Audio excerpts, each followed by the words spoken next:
in the fight to contain the virus. Although most people who get COVID-19, they get better within a matter of weeks, but then there are others who experience symptoms that seem to linger. It's a condition referred to as long COVID. Those patients are considered long haulers. BNC's Ayanna Crystal, she is live in Atlanta with those details. Ayanna? Tashanea, right now there is no actual definitive test for these long haulers who are dealing with the aftermath of COVID-19. Some people are feeling symptoms like lethargic or even not having a taste for weeks, months, and even longer than that, while doctors are trying to manage these symptoms for them. There is no explanation on why some people experience these symptoms for longer than others, and there's no cure. It's unclear why some people are fine while others have symptoms for months. Researchers at the University of Oxford, the National Institute for Health Research, and the Oxford Health Biomedical Research Center says that the symptoms they've seen in more than 270,000 people who are recovering from COVID-19 and found that the 9 features of long COVID were detected by clinicians more frequently in those who had been hospitalized and slightly more often in women. Now, long haulers are frustrated and are seeking answers from medical experts that they aren't getting. Now, the U.S. National Institute of Health started a study, and they dedicated $470 million to try to understand what's become known as long COVID. Now, the long term sometimes has serious effects, and that's why they're trying to figure that out right now. Now, the CDC recommends that patients with lingering symptoms to contact their doctor to see if there's a way that they can treat them and manage their symptoms while they're dealing with it. But again, a lot unknown right now, and doctors right now are trying to figure out how to best treat these long COVID patients and their symptoms. That's the latest here in Atlanta. Ayanna Crystal for BNC. Ayanna, thank you. All right, here to talk about the latest information about long haulers is Dr. Bayo Curry-Winchell. She is a family practitioner in Reno, Nevada, and she's also a regular here on BNC Live. Dr. BCW, as you were affectionately called, always a pleasure. So 10% of people still feel the effects of COVID up to 6 months later. There are also cases of folks experiencing it much longer. How surprising are these new figures, and are they worrisome as well to you? Thank you for having me. This subject really needs to be elevated because we are seeing in the clinics the really ongoing symptoms of COVID-19. And often it's not socialized that these symptoms can last for months and even up to years, as we're seeing when you really look back at when the start of the pandemic happened. And so patients, unfortunately, are experiencing brain fog, inability to really go throughout their day, fatigue, muscle weakness, and so forth. So it's something that we have to really take note and see how we can at least help in some ways to help mitigate their symptoms. To your knowledge, are there any early COVID-19 patients of yours who are still experiencing symptoms? And to piggyback off of what you just recently said, they will continue to experience something for the rest of their lives.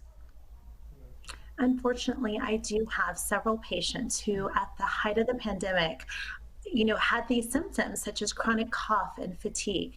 And unfortunately, they have not been able to go back to work because the inability to concentrate at their job or the ability to lift boxes or whatever their job really requires them to do, they are not able to return to that level of ability like they had before. So it's extremely unfortunate.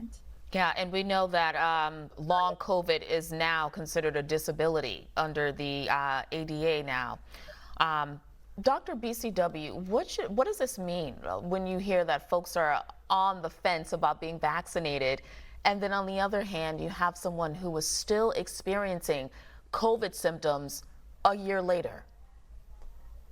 We really have to take note that if you get COVID-19, the possibility of the symptoms, whether they're mild to moderate or severe, those symptoms could last with you forever. And so often we think of, inability to taste or smell, and people think, oh, that's not a problem. However, being able to enjoy your favorite meal, drink, and so forth is a pleasure in life. And you can imagine how that mental opportunity to really enjoy your meal has been taken away. And so these are the things that my patients, as well as other patients, are experiencing on a daily basis. Dr. BCW, is there a face for long haulers in terms of, I mean, do the people look different? Is there a face to long haulers?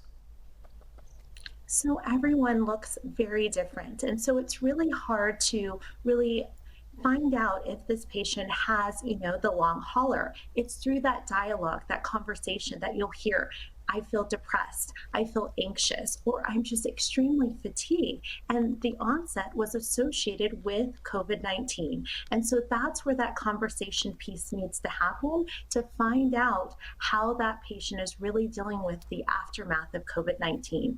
So unfortunately, not everybody appears the same. And that's why we have to really investigate or get to know each patient to really help them in any way that we can.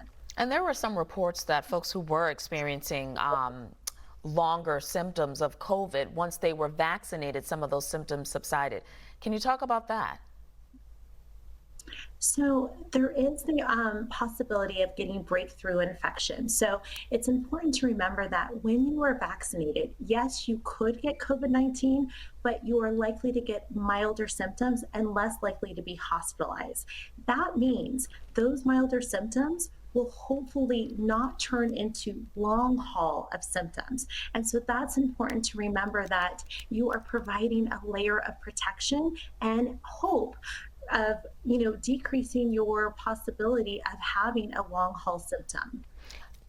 Thank you for that information, but I think you didn't hear the question, Dr. BCW. For folks who are experiencing long COVID symptoms like coughing or whatever it is, there are reports that once they were vaccinated, some of those symptoms went away. Have any of your patients experienced that? So none of my patients have actually experienced that. I have not heard of that. However, I have heard from some of my colleagues that some of their symptoms have dissipated after receiving the vaccine. So there's more data that we really need to look into to find out why that's happening. Got it. Dr. BCW, always a pleasure. Thank you for joining us this afternoon.